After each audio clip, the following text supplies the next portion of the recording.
నేను అంతకుముందు కూడా చెప్పానండి, బాలకృష్ణ గారితో, తారక్ గారితో అంటే ఎంతమందికి దొరికితో తెలియదు అదృష్టం. రామారావు గారి అబ్బాయితో అండ్ మనవడితో చేయటం.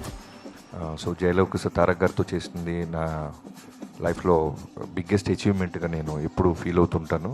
అది ఎప్పటికీ ఉంటుంది. అలానే బాలకృష్ణ గారితో ఇప్పుడు సినిమా చేయటం డాకు మహారాజ్ అనేది మళ్ళీ ఎక్స్ట్రాడినరీ జర్నీ లాగా ఉంది.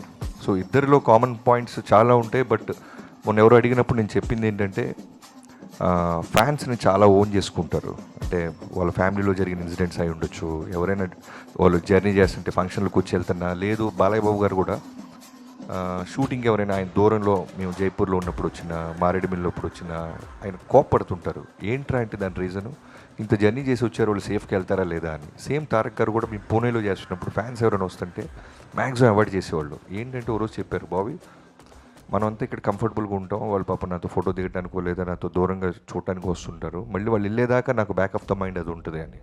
సో నాకైతే ఈ రెండు కామన్ పాయింట్స్ చాలా బాగా అనిపించినాయి.